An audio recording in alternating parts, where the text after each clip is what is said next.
mereka berada, Tuhan menyertai mereka. Kami mau belajar firman Tuhan Yesus berbicara. Dalam nama Tuhan Yesus, setiap kita yang percaya, kita berkata, amin. Silakan duduk, shalom. Senang bertemu dengan saudara-saudara sekalian. Cukup lama kita tidak ketemu. Mari kita buka firman Tuhan dua bagian. Bagian pertama Injil Matius pasal 5 ayat 13 sampai 16. Ini saudara sudah tahu sekali ini ayat ini.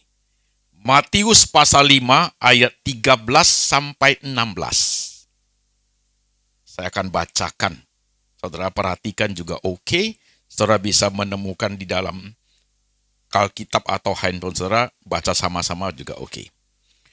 Injil Matius pasal 5 ayat 13, demikian firman Tuhan. Kamu adalah garam dunia. Jika garam itu menjadi tawar, dengan apakah ia diasinkan? Tidak ada lagi gunanya selain dibuang dan diinjak orang. Kamu adalah terang dunia. Kota yang terletak di atas gunung tidak mungkin tersembunyi. Lagi pula, orang tidak menyalakan pelita, lalu meletakkannya di bawah gantang, melainkan di atas kaki dian, sehingga menerangi semua orang di dalam rumah itu. Demikianlah hendaknya terangmu bercahaya di depan orang, supaya mereka melihat perbuatanmu yang baik, dan memuliakan Bapakmu yang di sorga. Amin. Bagian kedua, Injil Matius pasal 28, ini juga ayat yang sudah sangat kenal sekali. Matius pasal 28 ayat 16 sampai 20. Demikian firman Tuhan. Matius 28 ayat 16. Dan ke-11 murid itu berangkat ke Galilea, ke bukit yang telah ditunjukkan Yesus kepada mereka. Ketika melihat dia, mereka menyembahnya, tetapi beberapa orang ragu-ragu. Yesus mendekati mereka dan berkata, kepadaku telah diberikan segala kuasa di sorga dan di bumi. Karena itu, pergilah, jadikanlah semua bangsa muridku, baptislah mereka dalam nama Bapa dan Anak dan Roh Kudus, dan ajarlah mereka melakukan segala sesuatu yang telah kuperintahkan kepadamu. Dan ketahuilah, aku menyertai kamu senantiasa sampai kepada akhir zaman. Amin. Demikian firman Tuhan yang kita baca. Saudara-saudara sekalian, tema hari ini menjadi garam dan terang dunia. Pasti. Oke. Pelan-pelan menyimak satu persatu saudaraku. Ada beberapa hal yang mesti kita pahami dulu tentang garam dan terang. Nanti baru prakteknya kayak apa. Maksud Tuhan itu tentang garam itu apa. Oke. Saudara-saudara sekalian, Yesus tidak pernah ngomong dia itu garam dunia. Enggak loh. Yesus pernah ngomong dia itu terang dunia. Benar kan? Dan kita disebut terang dunia, terang itu bukan dari kita loh. Harus paham dulu loh. Kita berperan menjadi terang dunia. Terang itu yang sungguhnya adalah Tuhan Yesus. Tuhan menerangi kita dan kita menerangi orang lain. Itu penting loh. Jangan you pikir terang itu kacau men, ya kan? Dan Tuhan tidak pernah ngomong dia garam dunia. Enggak. Justru garam itu dikenakan kepada kita. Jadi clear ya. Jadi jangan salah. Kita pakai kata yang lebih bagus. Kita berperan menjadi garam dan terang. Lebih bagus kalimatnya. Oke? Bagaimana kita berperan menjadi garam dan terang dunia. Kan begitu. Oke, sekarang perhatikan. Ambil satu gelas air. Masukkan itu garam. Diaduk-aduk itu garam. Ya, hilang bentuknya. Benar? Ya, tapi ada rasanya enggak? Ada. Ada taste-nya kan, ada rasa asin. Oke. Kemudian satu gelas air yang sudah berisi garam itu, taruh di bawah matahari, sampai air itu menjadi kering, garamnya ada nggak? Ada. Tetap menjadi garam, ada kayak bubuk dia. Garam nggak pernah kehilangan identitas. Itu hebatnya itu. Nggak pernah. Jadi dia mau diaduk, selesai, kering, tetap ada itu garam. Tidak pernah lost identity. Garam itu kita satu mangkok sayur. Kalau itu sayur capcay, ya tidak dikasih garam, hambar dia. Harus dikasih garam baru diaduk, baru gurih. Gak mungkin orang makan capcay 1 sendok, garam 1 sendok, besok darah tinggi mati dia. Enggak kan? Harus diaduk supaya garamnya hilang, tapi gurih. Itu Kristen tuh begitu loh. Pertama perhatikan, garam itu hilang bentuk, tapi ada taste-nya. Saudara boleh bergaul dengan siapapun loh. Dengar baik-baik ya. Jangan jadi orang Kristen yang fanatik ya. Pembantumu harus Kristen, supirmu mesti Kristen, semua Kristen, anjingmu Kristen, awas lo dulu. Gak boleh begitu, pulang, jangan tinggal di Indonesia. Jangan lo. Biar orang rasakan garamnya kita. Taste itu ada. Garam itu bisa lebur, bergaul dengan siapapun, tapi gak kehilangan identitasnya. Nanti suatu hari ya, misalnya di kantor, diperlakukan orang bagaimana begitu tidak adil lah. Tapi saudara masih bisa perlakuan dengan baik. Orang sebelah-sebelah itu ngomong loh. Dia diperlakukan begitu loh. Tapi kok tak baik ya. Siapa dia? Dia Kristen. Nah itu garamnya itu. Taste-nya itu. Gitu. Kalau semua Kristen, garam apa? Orang mau belajar apa? Alkitab ngomong bagus loh. Mas murni tetap mas murni. Mau taruh di sampah pun mas murni. Mau taruh dimanapun, tetap kalau mas murni, tetap mas murni. Enggak kehilangan identitas dia. Begitu loh. Itu Tuhan ngomongnya sampai di Alkitab tuh hebat ya. Sampai disebut garam itu apa? Itu maksudnya sebenarnya saudaraku. Oke. Nah sekarang perhatikan satu lagi tentang garam. Biasanya garam dipakai untuk mengawetkan makanan ya. Jadi supaya tidak terjadi pembusukan. Jangan pikir pengawetan itu hanya untuk orang-orang yang secara rohani tidak sama iman dengan kita. Bukan loh. Termasuk kita orang Kristen. Banyak orang Kristen yang hidup tidak benar. Perlu merasakan garam dari kita. Supaya rohaninya jangan rusak parah, saudaraku. Paling tidak, dia bergaul kita, dia bisa rasa. Bisa membandingkan. Waduh, saya dengan dia kok bedanya jauh dengan langit. Langit dengan bumi kok beda jauh banget ya. Kok dia bisa, kok aku enggak ya? Itu menggarami saudaraku. Dia mulai rasa, kok jauh banget ya aku pada sama-sama percaya Tuhan Yesus. Begitu. Oke, itu garam. Nah kalau terang bagaimana? Ini ruangan terang sekali. Terang lah ini ya. Buat 1 lilin. Hidupin 1 lilin, ada cahayanya. Ini terang sekali, lilinnya cahaya lilin hidup. Tetap ada terangnya enggak? Ada. Tidak terpengaruh dia ya. Ini mau terang apapun, dia tetap ada terangnya. Sekarang cara kedua. Mati nih semua lampu. Biar gelap gulita. Tetap terang nggak dia? Nah, itu dia. Gak pernah hilang identitas. Hebat ya. Gak pernah hilang identitas. Gak pernah. Maka dikatakan, terang itu tidak ada orang taruh terang di bawah gantang. Tapi di kaki dian. Supaya orang lihat. Jadi orang Kristen itu gak boleh diisolasi diri. Gak mau bergaul sama siapapun. Di rumah aja pokoknya saudara Siman semua. Gak begitu dipanggil kita. Enggak. Aku menempatkan engkau seperti domba di tengah-tengah serigala. Panggilannya begitu. Jadi jangan sok kita. Sok suci, sok ini. Enggak, sama aja. Tapi kita dipanggil untuk hidup dengan masyarakat dimanapun. Begitu. Itu terang itu supaya orang melihat terang itu, gitu kan. Dan orang memuliakan Bapa di sorga karena perbuatan baik kita. Itu penting. Lah kalau you tidak di tengah masyarakat, siapa yang bisa tahu kamu buat baik? Prakteknya apa?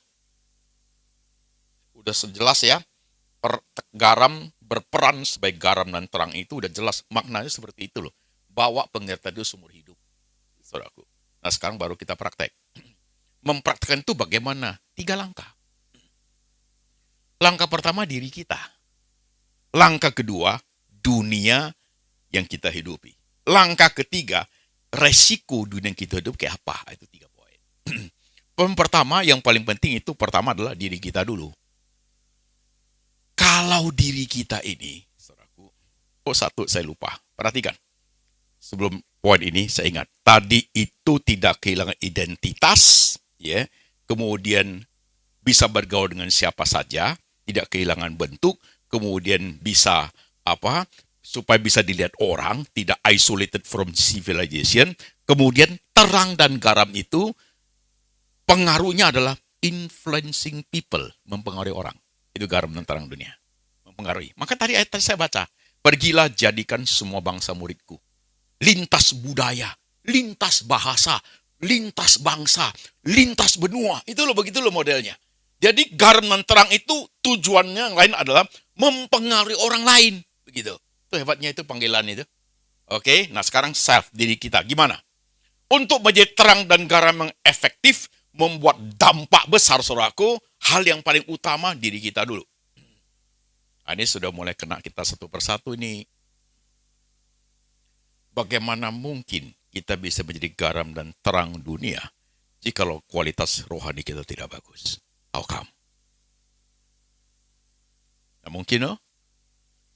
Saya melayani baru-baru saja, kira-kira setengah tahun terakhir inilah. Seorang pemuda tamatan dari Amerika, dari luar negeri ya, S2, anak muda, ganteng, cakep, pinter. Dipulang ke Indonesia, papa mamanya orang Indonesia, orang kaya. Papa mamanya cari saya, tolong anak saya ini. Kenapa bu? Gak tahu kenapa nakal sekali. Ini anak. Judi lah, sampai ada alat-alat judinya, nggak mau tinggal di rumah, maunya tinggal di kos sendiri, begitu. Narkoba lah, drugs lah, apa, sukanya diskotik gitu ya. Kalau ditangkap, kalau dia obat, drugs ditangkap, suami saya udah ini, harus bayarkan itu kan. Lepasin kan, drugs tuh. Lepasin, udah berkali-kali. Suami saya kalau malam ada polisi datang, udah gedebaran jantung dia. Harus selesaikan gitu. Sampai teman-teman anak saya itu Pak, itu menjadi orang jahat, sekongkol mereka dengan orang-orang tertentu. Ayo udah makan, suruh tangkap, nanti mereka bagi. Anak saya begitu Pak, udah habis berapa ratus juta. Antoni layani dia dong, orang seperti itu. Free sex hidupnya, oke saya layani. 1 kali, 2 kali, 3 kali ketemu, saya kan membaca pribadi orang. Wah ini hancur lebur nih orang nih, gitu. Hancur lebur nih. Berapa kali pertemuan saya mulai. Kau hidup free sex gitu gak bagus, saya bilang. You kan umurnya sudah hampir 30. Kenapa you tidak married? Ya sih Pak, saya punya beberapa pacar gak jadi putus. Tapi you dalam free sex ini gak baik. Mamamu marah gak? Marah Pak. Gitu. Papamu marah gak? Dia senyum. Papa marah sama saya, jangan free sex. Jangan berzina. Papa lagi selingkuh Pak. Dia aja begitu. Cuman saya gak mau ngomong.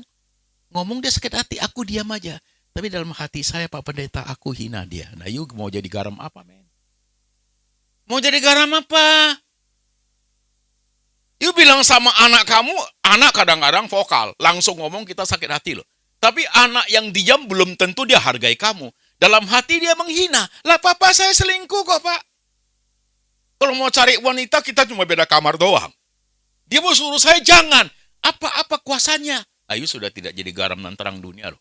Itu baru bicara kita loh ini loh. Baru bicara diri kita loh. Kualitas baru bicara mengenai family loh.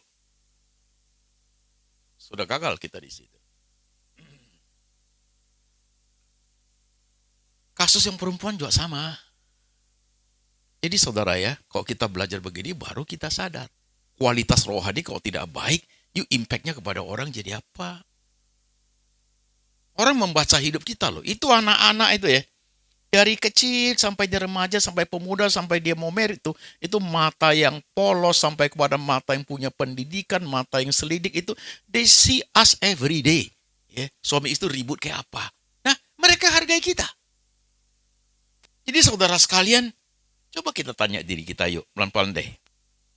Do they respect you? Apakah istrimu menghargai kamu? Itu patokannya loh. Suamimu menghargai kamu enggak? Anak-anak itu hargai kamu enggak? Itu penting. Itu cucu-cucu hargai kita sebagai opa oma enggak? Kalau enggak kita gagal loh jadi terang dan garam dunia. Maka ayatnya jadi muncul. Kalau garam udah hilang asingnya, tinggal dibuang, diinjak orang. Enggak ada nilainya lagi.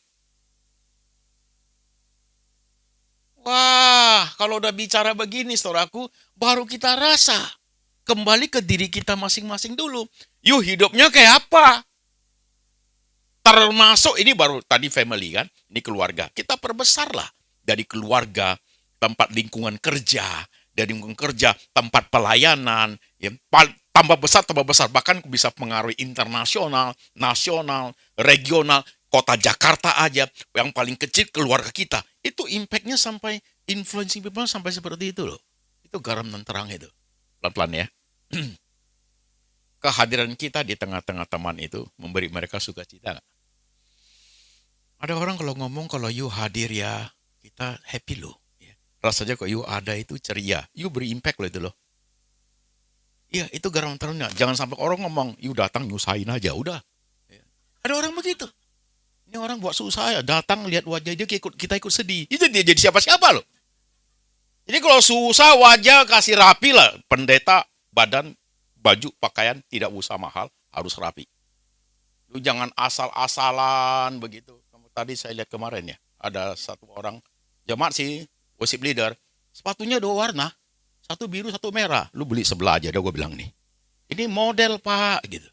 Saya bilang, you kan nyanyi di depan, begitu ya. Sekalipun you masih muda, tapi you harus perhatikan yang duduk itu tidak semua orang muda.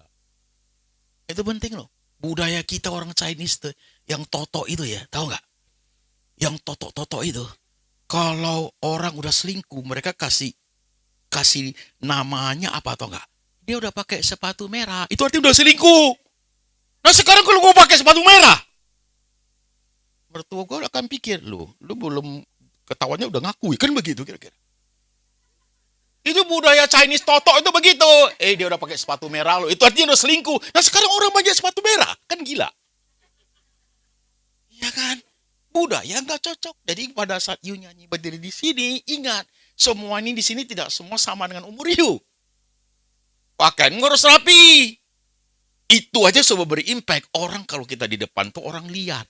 Selain orang lihat kita nyanyi, kita khotbah, orang lihat penampilan kita rapi nggak? Itu penting. Itu penting. Itu aja udah impact orang belajar. Ayo tadi contoh. Tadi bicara dengan Pak Andi, itu paus itu. Baru datang ke Jakarta, ke Indonesia itu berapa jam lah. Itu garam dan terang tuh langsung kelihatan. Tahu gak? Dia pakai mobil sederhana. Nggak anti peluru Innova loh itu loh. Jamnya jam Casio, itu 200.000 rupiah itu. Pengaruhnya besar. Masalah kesederhanaan hidup. Kalau seorang bisnismen, kayak Pak Andi, bisnismen orang lain, you mau pakai mobil mewah silakan. Tapi kalau pendeta, you pikir 12 kali. Karena kalau pendeta, saudaraku, mobil udah bagus. You beli mobil mahal lagi. Buat apa? You kan pendeta. Berbicara mewakili Tuhan Yesus. Iya kan? Nah itu udah kasih contoh. Paus datang begitu. Pendeta Indonesia banyak sudah lupa diri, men. Itu tidak bagus. Ayo. Nah, ini kenalan nih jemaat. Hari ini saya khotbah di sini. Kalau saya pakai barang-barang mewah. Kan you semua bukan orang kaya. Iya kan, jemaat yang ini segini, gimana jemaat yang ke 1000-an? Tidak semua kan kaya. Banyak jemaat yang besok makan apapun, dia nggak tahu. Nah saya pendeta, berlian lah, jam Rolex lah. Saya ngomong, perasaan you apa? You dengar firman apa? Kamu pulang doanya apa? Tuhan kok saya susah sekali, kenapa pendeta ini kaya sekali ya Tuhan? Image you apa? You jadi terang tuh, supaya pendeta jadi terang dan garam. Tidak. Tapi kok saya ngomong gitu, pendeta-pendeta marah. Marah. Sudah lupa diri. Kan gila kan? Alkitab yang kita ajar terang garam sudah tidak sesuai dipraktekkan. Mau pingin kelihatan tambah kaya. Pakai cincin emas berlian. Berkatnya bukan begini dia. Berkat. Gila betul. Kan gak boleh begitu dong. Ya kan, sebagai pendeta. Jangan dong. You kan wakil Tuhan berbicara. Tuhan Yesus saja tidak praktek seperti itu hidupnya. Itu garam dan terang loh. Orang belajar dari kita. Way of life kita. Cara bicara kita. Bergaul dengan orang. Orang mempelajari loh. Kadang-kadang silent speaking. Tidak ngomong aja. Orang lihat tingkah orang bisa terpengaruh besar loh. Kita influencing people. Jangan sampai kita dipengaruhi orang. Nah ini gawat nih. Dunia yang kita hidupi pasti dunia yang tidak bersahabat. Sudah pasti. Aku menempatkan engkau seperti domba di tengah-tengah serigala. Satu domba, satu serigala aja kita takut. Sekarang satu serigala satu domba dikelilingi oleh serigala. Betapa menakutkannya dunia ini. Tuhan ngomong, dunia benci aku. Kamu muridku, maka kamu akan dibenci dunia. Iya. Kalau udah dengar khotbah ini, saudara prakteknya hati-hati ya. Tempat kamu kerja, tempat kamu melayani, berbicara dengan orang ya. Ingat loh, yuk terang dan garam loh. Cara bicara yuk. Sederhana sekali. Coba kasih contoh kecil. Itu udah berapa lama itu ya? I don't know, mungkin udah 30 tahun lalu lah. Waktu saya dulu menjadi Kristen, baru-baru jadi Kristen begitu ya. 5 tahun sebelum Kristen. Itu ke restoran, makan. Sama istri sama anak-anak. Pesan makanan, kemudian pesan, udah masih kurang ya, pesan ayam goreng berapa biji, pesan udah makan. Mas, hitung mas. Hitung. Dia lupa masukin ayam goreng gue pesan tadi itu. Mau buat apa, men? Dia lupa ya. Cepat pergi yuk, kan begitu. Yuk begitu. Itu paha ayam tidak jadi daging, jadi bisul dia. Jadi bisul dia. Mas ini. Sini mas. Ini paha ayam kenapa tidak dihitung? Oh sorry kok lupa. Gua galak orangnya. Kamu gak boleh gitu terus. Pertama, kamu harus ganti itu ke bosmu. Ya kan? Dia harus ganti loh. Kedua, Yugi terus besok-besok yuk gak boleh kerja lagi. Ingat ya. Makasih aku. Ya. Lain kali jangan begitu. Ya kan? Nah itu begitu aja orang kan mikir loh. Dia ngomong loh. Kok baik ya. Oh gua kenalin kok dia begitu. Pendeta. Kok kenalin. Biar dia tahu begitu loh. Tesnya harus keluar. Tahu gak Pak Andi baru cerita tadi? Dia ke dokter cuci tangan itu. Ada orang ketinggalan jam tangan Patek Philippe. 500 juta itu. Dia buka kali dia cuci-cuci. Dia pergi gantian Pak Andi datang. Pak Andi cuci-cuci. Ada jam Rolex. Cakep banget. Pak Andi ngapain? Gua jual nih laku nih gopek Tio. Buat apa? Kembaliin ke orangnya men. You see life. Itu impactnya besar loh. Impactnya besar loh. Mau dites yuk. Nanti kemarin besok-besok ibadah datang, sebelum datang kita taruh uang ketinggalan di situ. Satu gopok. Satu naik dari kita. Lihat uang. Mata kita hijau kuning. Gak ada orang lihat. Cuma Tuhan Yesus saja. Lo awas lo. Itu hidup begitu loh men. Wah. Saya pernah lagi. Ambil uang di ATM. Berbaris nih. Panjang. Nah, ini suami istri di depan ribut banget. Kayaknya mereka hafal. Udah sampai di depan giliran dia. Ambil uang lumayan banyak. Ada urusan. Setelah saya ambil uang, langsung naik lift ke atas gitu. Itu kartunya masih tertinggal. Terburu banget. Gantian saya dong. Di situ kartunya belum keluar. Masih ada tulisan. Anda mau melanjutkan? Gimana? Kita lanjutkan nggak? Kita lanjutkan nggak? Duit itu men. Saya tekan tidak keluar, saya pegang kartunya. Ya orang lain jalan dulu dah. Karena dia pasti turun, 10 menit baru turun. Kok, tadi kartu engkau tinggal, yuk cek dulu. Takut dia curiga, uang masih ada nggak? Dia cek, ada. Lain kali hati-hati. Gitu. Dia liatin, ke DP kok, oke kok ya lain hati-hati. Men, dulu saya bukan orang itu loh. Dulu kita model-model dulu, kita preman tuh. Tukang main judi gue dulu, QQ. Tukang main QQ gua dulu. Di Mangga Besar sana, di Chandra sana tukang main QQ. Kalau dulu gua dapat begini, gua matiin liftnya, jangan turun lagi deh, korek terus uangnya. Hati-hati kok pulang itu hati ini. Aduh terharu banget men. Biar tahu, Tuhan kok saya bisa begitu ya? Kok bisa ya Tuhan ya? Dulu itu bukan pribadi saya yang kayak gitu. Kok bisa ya? Itu kecil loh. Itu kecil. Tadi yang gede itu 500 juta itu Patek Philippe. Jam tangan itu. You see life. You want jadi garam dan terang. Orang lain gak lihat. Tapi itu mata Tuhan lihat. Impactnya besar. Jadi kok dicerita ke anak cucu belajar. Nah kalau sampai suatu hari. You punya anak bilang. Aku pingin kayak mama. Berarti dia respect you. Anakmu bilang. Saya mau kayak papa. Dia hargai kamu. Cucumu bilang. Aku ingin kayak opa. Dia hargai you. Saudaraku. Berarti you berperan garam dan terang itu very good. Jangan sampai pada saat kita meninggal saudaraku, anak cucu kita senang. Puji Tuhan engkau sudah mati. Itu kacau. Saya punya jemaat dokter. belakangan di WhatsApp saya, karena sering dengar khotbah di YouTube channel saya kan. Ada satu tema tentang forgiveness, pengampunan. Pak, saya kerja di rumah sakit itu bagian ICU. Jadi orang-orang yang sudah kritis itu, ICU, kan I cannot see you, kan ICU.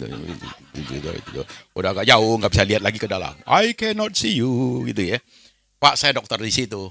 Dari 10 kasus, tidak semua sih, dari 10 kasus, setengah kasusnya begini. Apa itu, Pak? Itu bapak sudah mau mati. Datang istrinya, istri tuanya datang. Istri muda lagi siap di Singapura, lagi potong rambut dia, saudaraku. Istri tuanya datang sama anaknya. Aku kan dokter, Pak. Aku lihat loh. Itu di mata istrinya tidak ada rasa sedihnya. Tidak ada kesedihan di mata itu perempuan. Anak-anaknya juga biasa aja. Mereka hanya datang untuk melihat. Oh, sudah tua, sudah mau meninggal ya. Tidak ada lupa. Kenapa? Karena mereka tidak hargai itu suami. Mereka nggak hargai itu papa. Mereka tahu nih orang tua nggak jadi contoh ini. Itu istri tahu, you sakit mau mati baru saya datang. Waktu you hidup, you perhatikan saya. Nggak jadi contoh. Itu loh hidup itu. Tadi jelas tuh ayat. Dengan perbuatan baikmu, maka orang memuliakan Bapa di sorga. Kan begitu kan? Itu garam dan terang. Oke, dan masing-masing sudah bisa melihat diri. Tempat you kerja, jangan sampai orang kasih you label loh. Orang tuh gak bisa dipercaya. Itu sudah susah you hidup. Jangan teriak-teriak, Tuhan kok aku tidak dapat berkat. Kamu tidak bisa dipercaya. Mau berkat dari mana, men? Siapa mau kasih you kerja? Siapa mau kasih you kesempatan kerja? Karena kamu tidak bisa dipercaya. Satu lagi, garam dan terang itu. Perhatikan, garam itu lebur, harus hilang bentuk. Lilin itu waktu dia dihidupkan itu, ada pembakaran, lilinnya habis, cahaya baru keluar.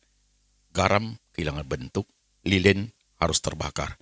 Untuk menjadi terang dan garam itu, sering sekali harus ada pengorbanan. Ya, dunia kita dunia jahat. You mau jadi terang dan garam, kadang-kadang orang salah mengerti kamu. You mau kerja dengan jujur, orang tidak suka. Orang pecat kamu. You mau melayani Tuhan, you mau cinta Tuhan, you mau agama baik-baik, hidup benar. Orang tidak suka. Kadang-kadang berperan menjadi garam dan terang di dunia ini, saudaraku, ya, kita menghadapi resiko bahaya. Penderitaan, itu garam dan terang loh. Ya, kita menghadapi hal demikian. Itu loh hidup. Jadi you gak usah kecil hati ya. Menghadapi keluarga apapun, ada dalam keluargamu yang tidak suka you kalau you mau cinta Tuhan. You gak usah kecil hati. You kerja dimanapun, orang-orang yang beda kepercayaan, ada saja mereka. Karena dunia memang begitu. Memang dunia begitu. Lengkap kan sekarang waktu you berperan jadi garam dan terang, sadar. Sadar, pertama dari diri dulu, beresin. Yang kedua, sadari dunia yang kamu hidup itu luas sekali. Yang ketiga itu resikonya menjadi garam dan terang itu ada. Kalau taruh di bawah gantang, nggak jadi siapa-siapa kita. Berapa? Berapa? Justru dipanggil di tengah-tengah dunia. Supaya orang melihat, engkau adalah muridku. Yesus ngomong loh, baptis mereka dalam Bapa, Anak, dan Roh Kudus. Dunia memang tidak menyajikan hal yang baik. Dunia memang jahat, tapi jangan takut. Aku menyertai engkau sampai kepada akhir zaman. Kita senangkan dengannya kan. Coba kalau kita jadi engkong. Udah mau mati. Cucu datang semua. Ini gua cucu juga. Nama gua Aliong. Ikut sedih karena engkong udah mau mati. Cucu-cucu berdiri semua udah selesai, udah bagi-bagi harta semua. Udah pergi semua cucu, tinggal si Aliong di situ tetap nangis. Kenapa? Engkong tahu ini Aliong paling sayang dia. Tapi dia udah gak kuat, udah mau game. Dia kasihin sama Aliong, dia bilang gini, Leong jangan sedih ya. Memang engkong gak tahan lagi, engkong akan meninggal. Jangan takut Leong. Kalaupun engkong sudah meninggal, engkong akan menyertai kamu. Terus Aliong ketakutan, jangan kong. Jangan kong, jangan. Ikut gua terus kong, gua ke toilet, lu juga di situ, jangan kong, jangan. Mati-mati aja kong. Kan takut kita kan? Tapi kalau Tuhan ngomong, kenapa you tidak takut? Kenapa you senang? Karena itu Tuhan. Itu dia. Aku menyertai kamu sampai akhir zaman. You tidak takut itu. Tapi kalau engkau ngomong lu takut, men. Jangan, Kong. Jangan, Opa. Udah mati aja, Pak. Opa, pulang surga sana, jangan ikut gua. Malam-malam di samping pintu kan ngeri, men. Kalau Tuhan ngomong, lu senang loh. Lu lihat beda sekali kan? Beda kualitas, men. Beda sekali kan? Beda. Coba kalau Tuhan Yesus bukan Tuhan. Lu juga takut, benar gak? Takut. Pasti takut. Tapi kalau lu tanda dia itu Tuhan, coba kalau Yesus bukan Tuhan, kalau Yesi you takut. Yesi you takut. Oma Yesi, you takut kan?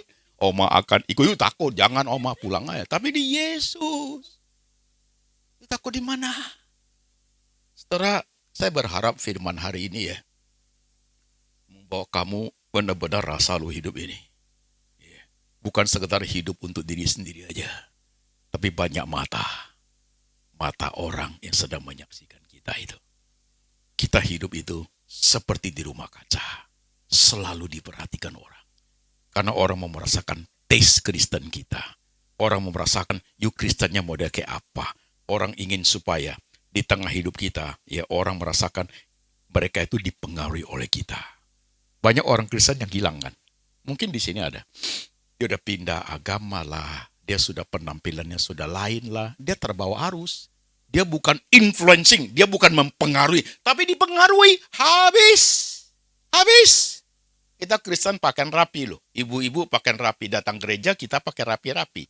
Udah jadi oma pun pakai rapi-rapi. Tiba-tiba ada satu oma nggak rapi lagi. Dia terpengaruh. Oma 80. Pakai rok pendek dia. Rambut disemir kuning. Jadi kucing dia, saudaraku. Masuk ke pom PIM 3. Udah oma. Udah nampak urat-urat hijaunya. Farisinya kencang banget. Jalan dia di mall. Dia pikir dia 17, men. 71, bukan 17. Jalan dia di mall. Nah itu udah bukan kita punya wilayah lagi. Dia udah lupa diri. Terbawa arus. Pulang. 3 cucu mijit dia. Tulang punggungnya sampai masuk angin. Karena pendek banget, masuk angin. 3 cucu urut. Dah salah oma, ngapain lu pergi begitu? Pakai rok pendek lagi. Ya kan? Sudah bukan zaman. Nah, engkong-engkong kayak kita. Rambut udah putih, you masih makan obat. Goyang-goyang anjing begitu.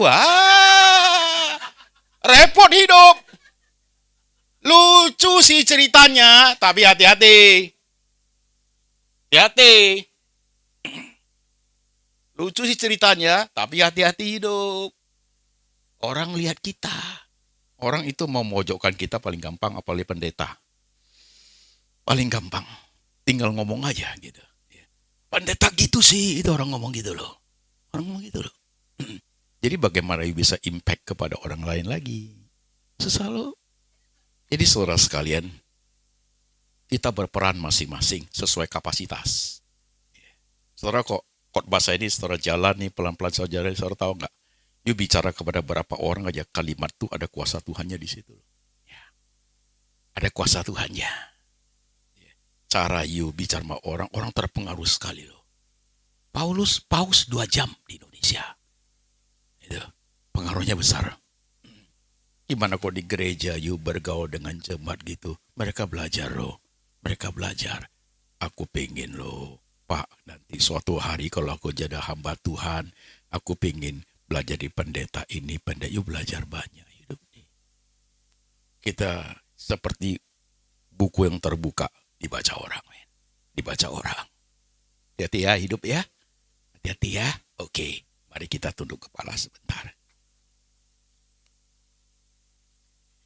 Tadi saya minta lagunya bisa.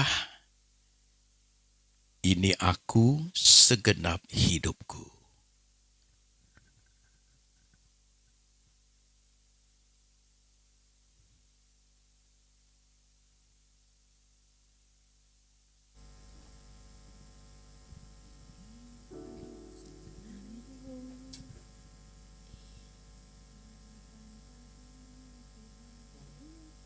Ini aku semua milikku.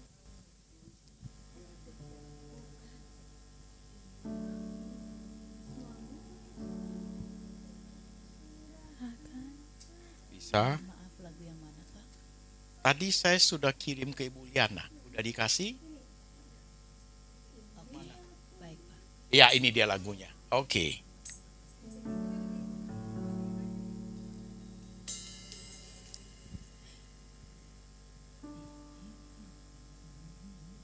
Tenang-tenang aja, pelan-pelan gak apa-apa.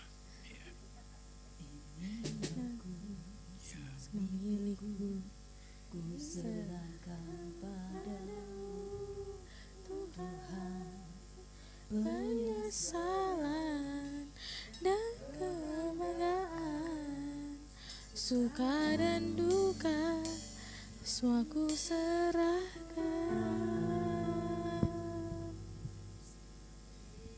Ini aku, milikku, ku serahkan padamu, Tuhan. Penyesalan dan kebanggaan, suka dan duka, semua ku serahkan.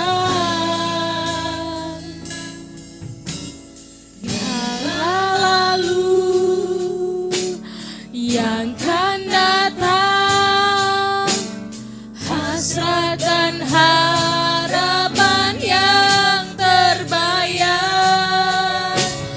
masa depan dan rencanaku, semua ku serahkan dalam tanganmu.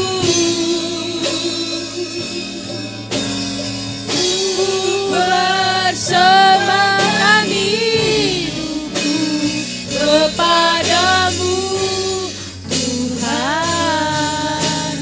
Untuk kemuliaan-Mu, ku berikan hidup ini sebagai persembahan yang berkenan padamu. Mari kita bangkit berdiri yuk. Nyanyi satu kali lagi. Ini aku, semua milikku, ku serahkan padamu, Tuhan. Penyesalan dan kebanggaan, suka dan duka, semua ku serahkan. Yang lalu, yang akan datang, hasrat dan harapan yang terbayang, masa depan dan rencanaku, semua serahkan dalam tangan-Mu. Ku persembahkan hidup kepadamu, Tuhan. Untuk kemuliaan-Mu, ku berikan hidup ini sebagai persembahan yang berkenan padamu. Musik aja lembut mengalun. Saudara doa sendiri-sendiri. Bilang sama Tuhan, aku mau jadi berperan menjadi garam dan terang sesuai kapasitas yang Tuhan beri kepada saya. Kalau saya boleh tanya, engkau jawab sendiri. Anakmu hargai kamu enggak? Keluargamu hargai kamu enggak?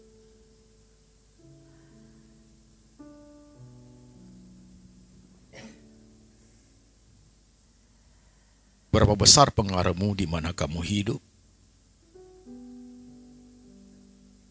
Kalau garam itu kehilangan asinnya, dibuang orang di pinggir jalan, dan hanya jadi diinjak orang. Kau jangan kehilangan identitas diri. Kau dipakai untuk mempengaruhi orang lain, bukan dipengaruhi. Mempengaruhi orang.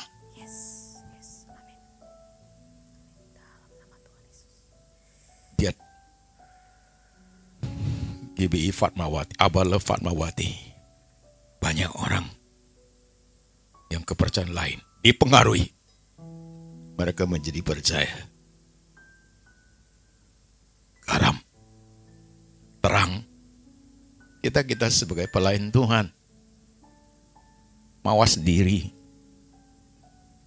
Cara kita hidup, cara kita berbicara, cara kita mengajar, perbuatan kita, supaya orang lihat, sehingga mereka memuliakan Bapa di sorga. Amin. Amin. Doa masing-masing. 1 menit. Menangislah kalau hari ini hidupmu gak baik. Jangankan menjadi terang dan garam bagi orang. Untuk diri sendiri pun hidupnya gak benar. Mau jadi apa? Jadi garam yang dibuang, diinjak orang. Yang sudah kehilangan asinnya.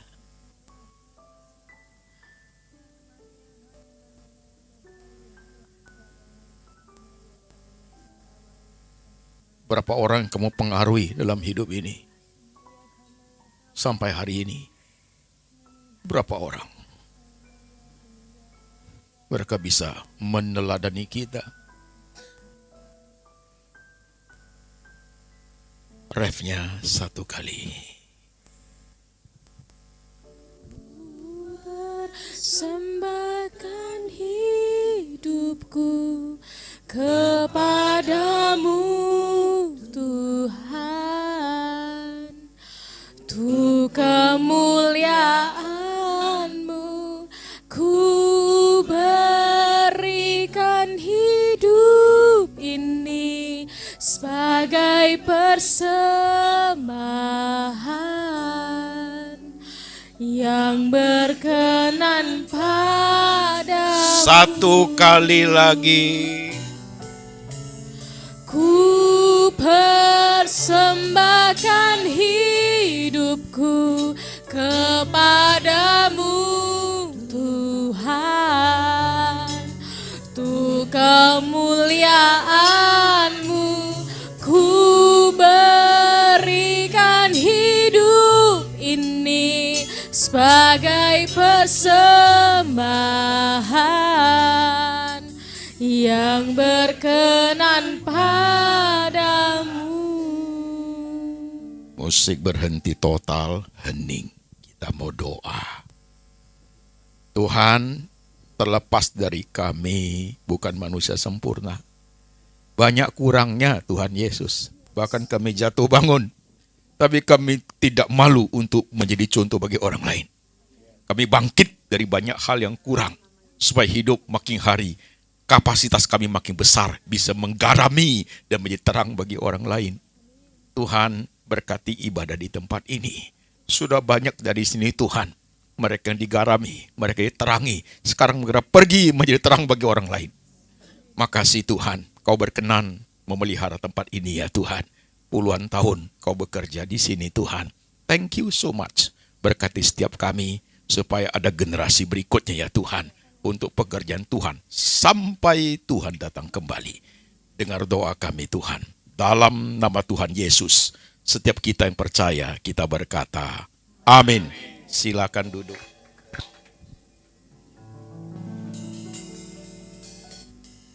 Berperan menjadi garam dan terang dunia. Kalau engkau emas murni, jangan takut.